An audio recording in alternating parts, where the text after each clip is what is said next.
안녕하세요. 핑카나의 천천히 읽다 시즌2 입문세 다락방을 시작합니다. 오늘 입문세 다락방에서는 빅터 프랭클의 그럼에도 삶의 예라고 답할 때를 읽고 이야기 나눠보려고 합니다.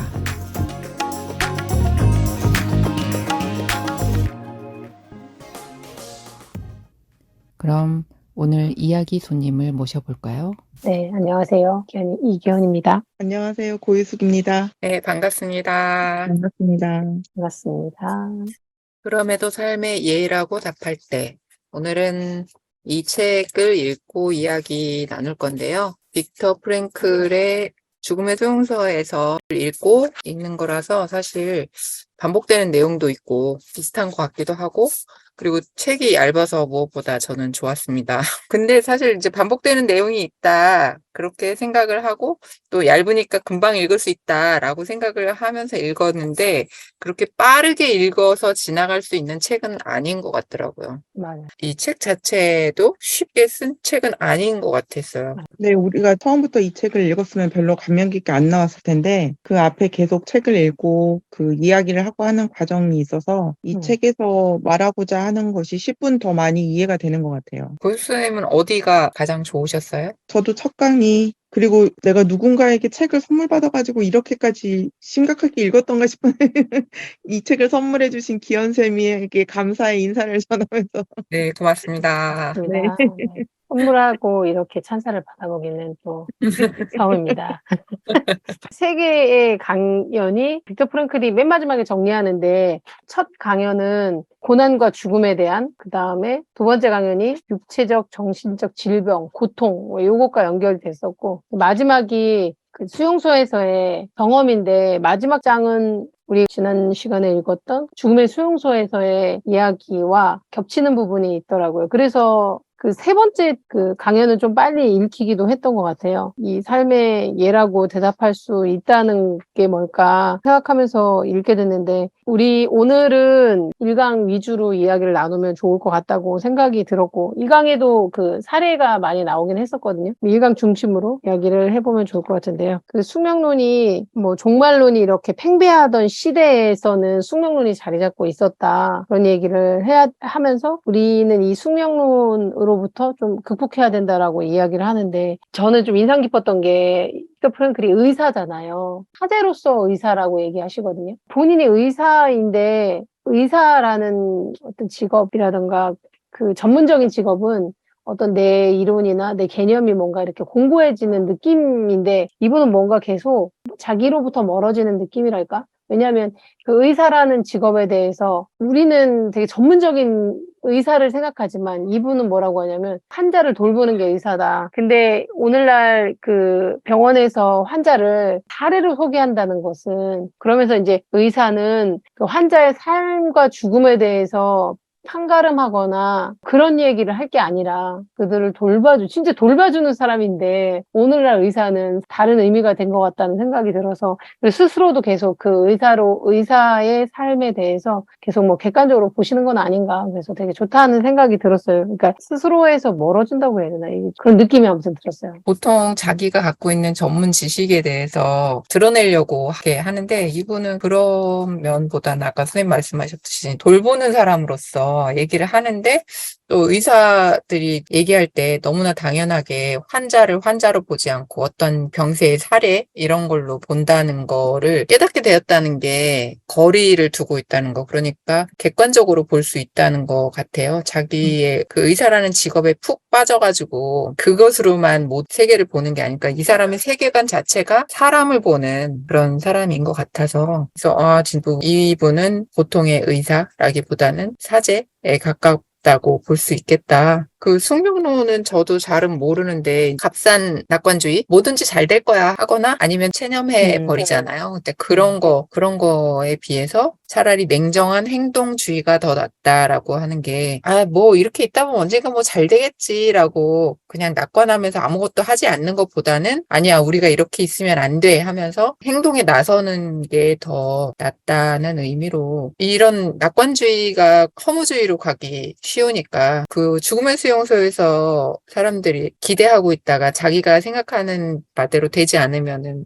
죽잖아요. 네. 그런 게 아마 이거 비슷한 그런 얘기가 아니었을까? 그게 한편으로는 그 낙관주의가 값싼 낙관주의라는 그 표현이 여기에서 프랭클 선생님이 말씀하시는 그 책임 있잖아요. 책임과도 연결해서 생각해 볼 수 있을 것 같은데 어떤 무책임함도 보여지는 것 같아요. 낙관주의라는 게. 앞뒤 맥락 없이 그냥 무조건 다 잘 될 거야 라고 하면 그게 되게 무책임한 말이라고 하잖아요. 뭐 사람들이 뭐 어려운 일을 겪었을 때 그냥 아니야 뭐 다 잘 될 거야 걱정하지 마 이렇게 얘기하는 거 그게 싼 낙관주의가 아닐까? 근데 이 책은 오래간만에 책을 읽으면서 긴장이 좀 됐어요. 책을 제가 막 긴장하면서 읽는 편은 아니거든요. 아는 건 이해하고 모르는 건 넘어가고 이렇게 읽는데 책을 한 줄 한 줄씩 읽어 내려가면서 긴장되는 느낌이 들더라고요. 이 책에서 내가 그동안에 그 의문으로 갖고 있던 점들에 대한 해답을 어느 정도 얻을 수 있지 않을까? 그러니까 이 짧은 책에서 그 답과 가장 가까운 해답이 이 책 안에 있는 건 아닐까? 이런 느낌이 들면서 행을 하나하나 읽으면서 되게 긴장이 됐었어요. 이게 긴장이기도 할 것 같고 선생님 말씀 들으니까 기대일 것 같기도 해요. 왜냐면 우리가 진짜 왜 사는지 생각 잘 안 하고 막 이렇게 살잖아요. 그냥 사니까 사는 거지. 이렇게 그냥 살지만 그 삶의 어떤 의미나 가치나 이런 것이 있어도 구체적으로 막 이렇게 떠오르지는 않았던 것 같아요. 저는 책을 읽으면서 좀 괜찮게 잘 살고 있는 것 같아 라는 생각을 했습니다.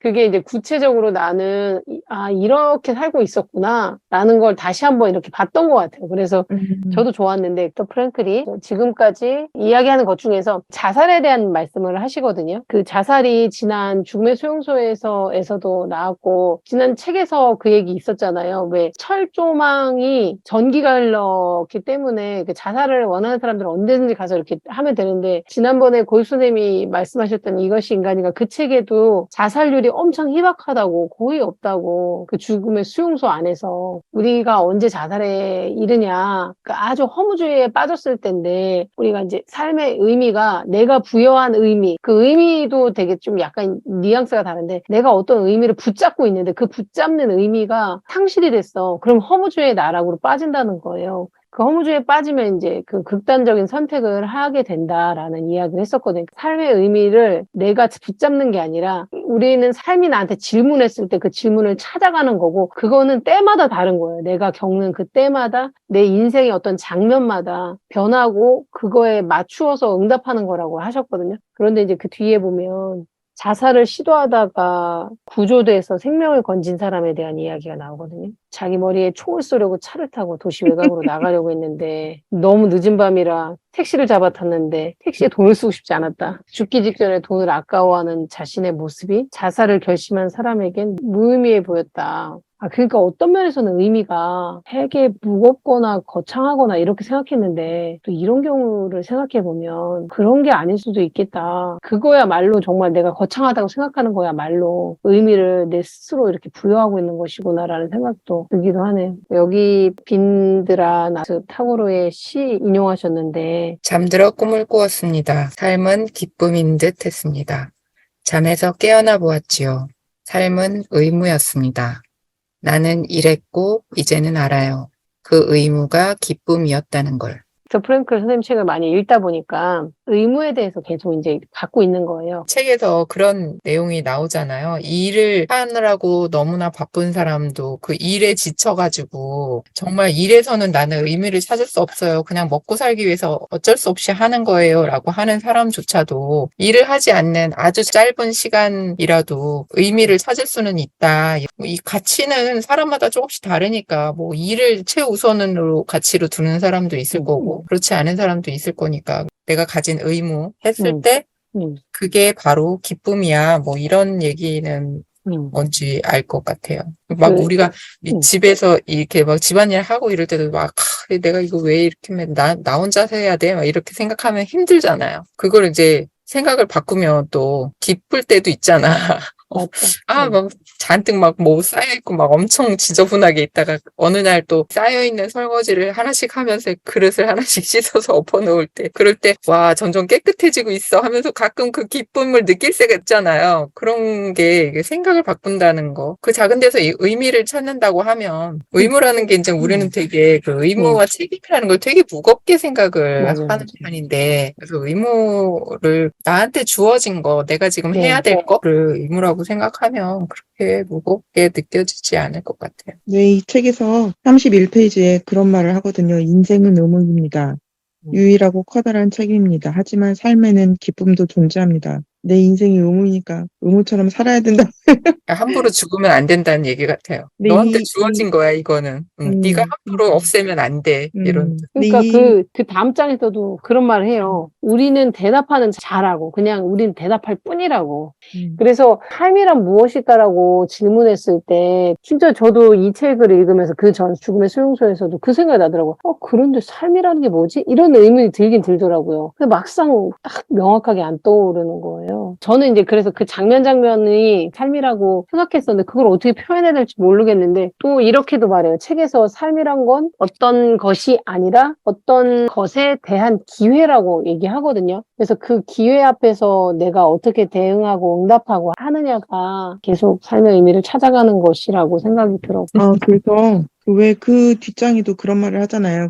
내가 삶에 바라는 것은 무엇인가 묻는 대신에 네네. 삶이 내게 바라는 것은 무엇인가라고 물을 수 있는 전환이 필요합니다. 그러니까 얼마나 이 사람은 고통을 받으면서 내가 삶에 바라는 것, 그러니까 아무것도 없었을 거 아니에요. 내가 삶에 바라는 것이 그 수용소에 있으면서 언제 전쟁이 끝날지도 모르고 내가 지금 한치 앞에 죽을지도 살지도 모르는 상황에서 더 프랭클이 그 고통을 다 견디고 삶을 살아갈 수 있게 하기 위한 원동력으로 자신이 했던 질문이 내가 삶을 바라는 게 아니라 삶이 내게 바라는 무언가가 있기 때문에 내가 지금 여기 존재하고 내가 살아있어야만 하는 것이다라는 이야기를 했던 것 같거든요. 내가 지금 여기에서 내 삶을 바라보는 자세나 이런 부분에 대해서 거의 정답에 가까운 수준으로 이 사람이 가는 게 아닌가. 이 글이 나온 게 그 수용소에서 풀려나고 1년 뒤예요. 그래서 저는 그게 너무 대단한 거예요. 아니, 이 정도면 사람이 뭔가 치유의 시간도 필요하고 그럴 텐데. 그 근데 죽음의 그게 수용소에서 거기서 네네네네. 자기가 원고를 잃어버려가지고 네, 처음에는 맞네. 하늘이 네네. 무너졌다고 생각을 네. 했는데 그 원고를 다시 써야겠다는 생각이 자기를 살렸다고. 그러니까 그 원고를 다시 써야지라고 생각함으로써 자기 삶의 의미를 찾은 거지, 이 사람. 맞네요. 맞아요. 그게 124페이지에 있는데 처절한 뭐 궁핍과 어쩌고 뭐 이렇게 이런 상황에서 그만의 의의를 간직하고 있다는 것을 관찰할 수 있는데 수용소 수감자들이 여전히 어떤 삶의 의미를 깨닫거나 적어도 그것을 기대할 수 있었던 계속 살아가는 힘, 즉 견뎌내는 힘을 찾았다는 것을 보여주는데 그게 무엇보다 프랭클 자신에게 해당되는 말이었다. 그게 그의 목숨을 지탱해 준 것은 유일한 희망, 사랑하는 사람을 단 몇 명이라도 다시 만나고 초안을 끝마친 원고를 책으로 출간하는 것이었다라고 이야기했고 그 48페이지에 보면 원시세포 얘기가 되게 재밌었어요. 그 원시세포가 얘 무엇이든지 할 수 있어서 그 이 주변 환경을 이해해서 먹고 움직이고 번식하고 뭐 이렇게 하는데 얘가 오랜 기간 걸쳐서 뭐 유기적으로 결합해서 발달을 하는데 개개의 세포는 전문화돼서 뭐 눈이든 뭐 이런 식으로 각자의 어떤 전문성을 갖게 되는데 그 완전했던 자신의 능력을 대가로 세포는 이제 상대적이고 기능적인 대체 불가능성을 획득하는데 이게 어떤 면에서 되게 유일한 것 같으면서도 유일하게 혼자 존재할 수 있는 건 아니잖아요. 이 세포도 다른 세포들과의 어떤 그 결합 속에서 있는 거잖아요. 그런 면에서 공동체를 생각해 볼 수 있을 것 같아요. 저는 막 온갖 종류의 책을 읽으면 그런 거를 이해를 잘 못하고 왜 이렇게 어려운 책까지 읽어야 돼? 라고 생각을 하는 편인데 지금 선생님 기현 선생님 말씀하신 부분에서 그 원시세포 진화하는 거 나오잖아요. 이게 이제 바로 지난달에 우리가 읽었던 거 혼자가 아니야. 거기에 나오는 이야기예요. 그래서 그 혼자가 아니야 읽으면서는 정말 이렇게 어려운 책을 이걸 내가 왜 읽고 이걸 글을 쓴다고 그랬지? 막 이런 생각하면서 정말 이해가 안 되고 너무 어렵고 그런 책이었는데 이 부분에서 이 원시세포 얘기가 나오니까 알겠는 거예요.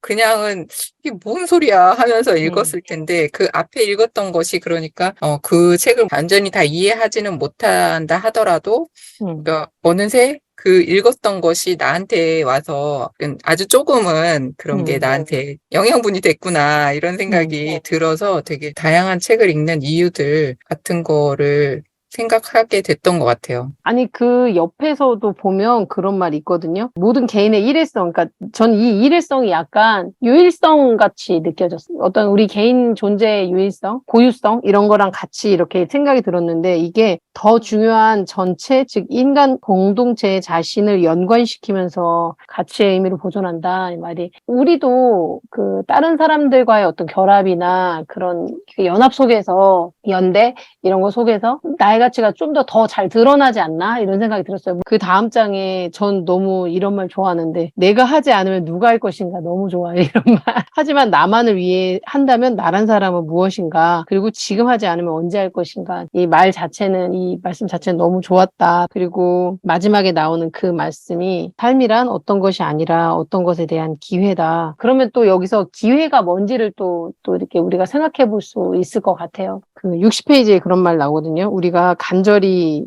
바란 것은 고통과 문제와 갈등 없이 살 수 없는 상태가 아니라고. 그게 아니라고. 근데 여기서 이 선생님이 이렇게 말해. 제대로 고통받는 것이라고 말씀하시거든요. 인간에게 의미 있게 부과된 고통다운 고통. 고통다운 고통이. 근데 이게 어쩌면 안 겪어봐서일 수도 있고, 어떤 고통이, 아까 삶의 의미도 택시를 타면서 다시 삶에 대한 의지가 생겨난 것처럼, 고통 역시도 어떤 면에서는 아주 강렬한 이런 강제 수용소의 고통도 있겠지만, 고통의 사이즈에 대해서 말씀하셨는데, 그 사이즈가 크고 작고 말할 수 있냐고, 그냥 이 고통이라는 게 그러면 뭘까 이런 생각도 드는데, 인간에게 의미 있게 부과된 고통다운 고통. 저는 이제 저한테 고통이 온다면 반사해버리고 싶어요. 그러니까 우린 그렇잖아요. 그렇죠. 이제 모른 척하고 싶잖아요. 모른 척 하고 싶어요. 종이 온다면 그냥 반사해버리고 싶은 생각이 들어요.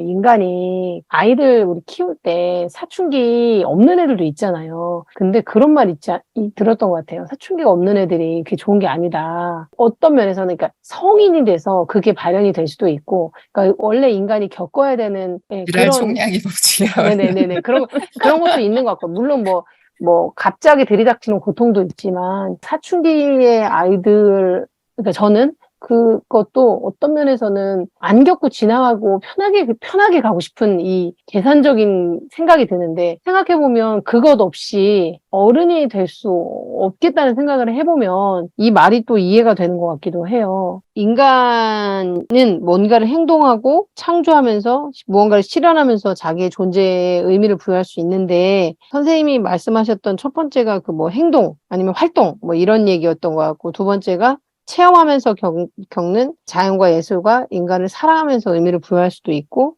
세 번째가 인간은 기회가 주어진 곳에서 삶의 가치를 부여한다. 그 기회가 아까 말씀드렸던 삶 자체이지 않을까. 모든 삶의 국면을 말씀하시는 거 아닐까. 그래서 인간은 사는 동안, 이거 진짜 이 말이 맞는 것 같아요. 이게 죽음의 수용소를 아우르는, 저는 그렇게 생각했어요. 인간은 사는 동안 그때 순간의 요구에 부응하고 의미를 충족시키는 방향을 종종 뜻하지 않게 변경할 각오를 해야 합니다. 그래서 어떤 면에서는 되게 용기가 필요한 것 같기도 하고, 이런 것 자체가 인간 내면에 갖고 있다고 말씀하시는 것 같기도 했어요, 저는. 빅터 프랭클 선생님이 인간은 누구나 이런 힘을 갖고 있어, 내면에. 그거를 계속 상기시켜 주신다는 느낌이 들었어요. 그래서 제가 확 넘어가 보겠습니다. 103페이지에 보면 니체가 말한 것을 인용하는데요. 왜 사는지 아는 사람은 어떻게 사는지를 거의 모두 견뎌낸다. 왜 사는지 아는 사람은 어떻게든 살아낸다. 이런 느낌인 것 같아요. 죽음의 네네. 수용소에서도 이거 맞아요. 인용했던 것 같은데 그때랑 좀 이 번역이 좀 다른 것 같아요. 그쵸. 왜는 삶의 목적이다. 그리고 어떻게는 강제 수용소 생활을 매우 힘들게 했던 어떤 조건들이다. 그래서 이런 면에서 본인의 과제가 의료 사제라고 말씀하셨는데, 그렇다면 우리는 우리 삶에서 어떤 과제를 갖고 갈 것인가, 이런 생각도 들었어요. 그게 엄청난 거창한 것이 아니더라도 어른은 이때 어떻게 대처해야 되지?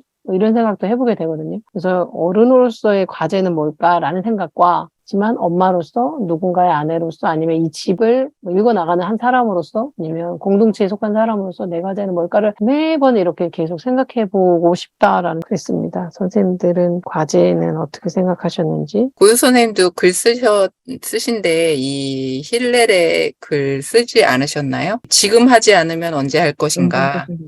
이거를 되게 인상 깊게 읽으신 것 같은데요. 어떠셨어요? 지금 하지 않으면 언제 할 것인가. 가끔 글을 좀 써야 되겠다는 생각을 했거든요. 그러니까 이게 읽기만 하니까 읽은 것이 밖으로 나오질 않고 계속 이렇게 누적되고 축적되면서 이 글을 좀 써야 되지 않을까라는 생각을 하고 있었는데 그때 쓴 그 글이 지금 하지 않으면 언제 할 것인가 이런 생각을 하게 하는 것 같아요. 너무 읽기만 하고 있는 거 아닌가 이런 생각이 들었어요. 그래서 저는 그 지금 하지 않으면 언제 할 것인가 선생님이 그거를 쓰셔서 근데 저도 좀 그랬거든요. 어떤 선생님이 그러시는 거예요. 이렇게 어려운 책을 지금이 아니면 언제 읽겠나 이런 글을 쓰신 거예요. 지금 같이 읽을 사람이 있을 때 지금 읽어야지 혼자서 이걸 나중에 읽어야지 하면 혼자서 읽겠냐 뭐 그런 내용이었는데 제가 그런 거예요. 아 이거 너무 힘드니까 다음에 해야지라고 했을 때 다른 선생님들은 그걸 뭐 힘이 들든 어쨌든 읽어 나갔는데 나는 다음에 할 거야 라고 생각을 하고 지나갔잖아. 절대 그 책을 다시 혼자 읽을 수 없단 말이죠. 맞아. 그런 생각을 할 때 지금 읽지 않으면 언제 읽을 것인가 이런 생각을 계속 하게 되더라고요. 그래서 이 책에 그 빅터 프랭클 선생님이 쓰실 때 그 이야기 썼던 것 같아요. 인간이 영원히 산다면 미룬다고 인간을 계속. 밀어가지고 언젠가도 못할 텐데 인간이 그러니까. 유한하게 사는 존재이기 때문에 지금 이 순간에 이걸 하지 않으면 언제 할 것인가라는 생각이 든다고. 저는 이현수 선생님 강의하실 때 의미나 가치를 묻잖아요. 사람들이 삶의 의미, 삶의 가치를 물을 때 그거를 묻는다는 것은 이미 그게 없어졌다는 뜻이라고 그게 되게 인상 깊었어요. 근데 이제 그런 게 있는 것 같아요. 젊은 날에는 삶의 의미라고 하는 것이 큰 가치관을 두잖아요. 뭐 내가 뭔가를 할 수 있을 거야라는 큰 가치관을 둔다든지 삶의 의미는 큰 것이 있을 거야 이런 의미를 두는데 나이를 먹으면 먹을수록 삶의 의미는 큰 게 있는 게 아니라 작은 거에 내가 지금 맛있는 음식을 먹고 맞아요. 내가 지금 재미있는 뭔가를 하고 이런 게 삶의 의미이지 않을까 갈수록 그런 생각이 들어요. 그게 바로 빅터 프랭클이 말하는 거 아니에요? 구체적인 그런 순간순간의 의미를 찾는 게 맞다. 이렇게 얘기하는 거잖아요. 젊은 사람들이 삶의 의미는 뭔가요? 하고 물었을 때 그거는 되게 추상적이고 그런 답 같은 거는 없어. 이렇게 얘기하는 거잖아요. 그래서 순간순간에 무엇을 할 것인가, 무엇을 선택할 것인가 그 문제가 바로 삶의 의미야. 이렇게 얘기를 하고 있는 것 같아요. 그렇기 때문에 우리가 일상에서 행동하는 것뿐이 없다. 우리의 삶에 우리한테 남은 건 살아있는 자들이 일상에서 행동하는 것뿐이다라고 말씀하시면서 그 우리 시간 속에서 창조하고 체험하고 뭐 이런 고통받는 이 속에서도 행동할 수 있는 가능성이 있다고 말씀하시기도 했고 저는 처음부터 이 책 전체에서 어떤 책임에 대한 게 계속 마음에 닿았는데 책임을 또 다르게 말씀하셔서 이것도 되게 인상적이었어요. 책임은 사람들이 끌려가는 것이자 또 멀리 벗어나려는 것이기도 하다. 근데 맞는 것 같기도 해요. 왜 책임 회피라는 것도 하게 되고 하잖아요. 그래서 여기에서 이런 말을 하시거든요. 이 말이 암시하는 건 인간에게는 책임지는 것을 가로막는 길항력이 있다는 것이다. 이게 길항력이라는 말을 전 처음 들었는데 제가 읽어드릴게요. 여러 가지가 있는데 강력한 지배력을 가지면 이거에 대항해서 반대쪽에 가지게 되는 힘이라고 하거든요. 그러니까 길항력이라는 게 상대적으로.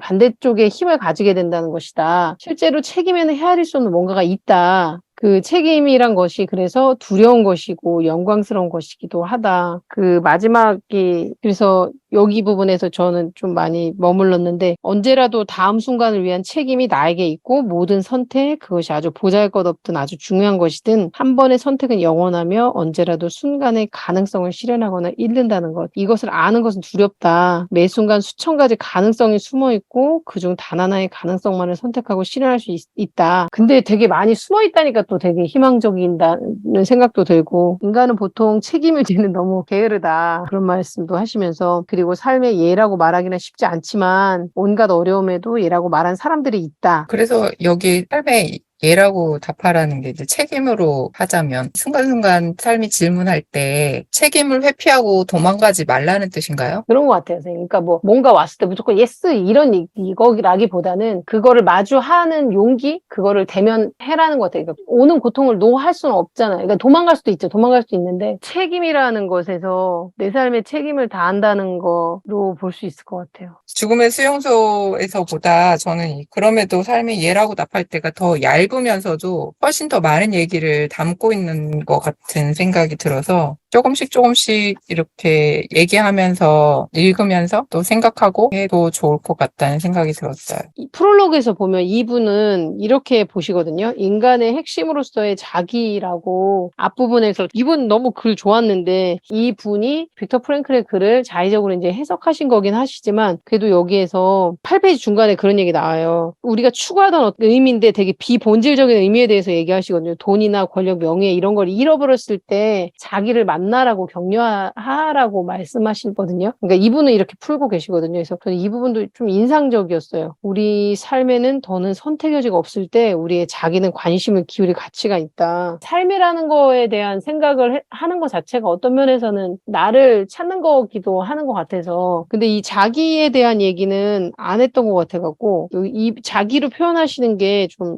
인상적이었어요. 그리고 되게 잘 읽히기도 했고 뒤에서 한번 말씀을 했던 것 같기는 한데 그 결국에 본질적인 자기만 남는다는 거에서 의미를 찾을 수 있다는 얘기할 때 말씀하려고 했던 그런 부분이 아닐까요? 아, 그런 의미에서 그것도 있는 것 같아요. 선생님, 그 밑에 거기에 그 내적 능력을 발전시키는 것이 필요하다고 막 이 말씀하실 때, 그러니까 어떤 내적 능력을 발전시킨다는 것 자체가 어떤 면으로는 계속 나를 비우는 작업 같기도 해서. 근데 여기서 그때 몇 페이지에선가 본 기억이 나는데 진보를 한다는 것이 기술적인 진보가 우리가 어쩌다 한 번씩 일어나서 그러는 거지 진보는 우리가 아는 것은 각 개인의 내적인 진보밖에 없다는 거. 알겠습니다. 선생님들 고맙습니다. 다음에 또 만나요.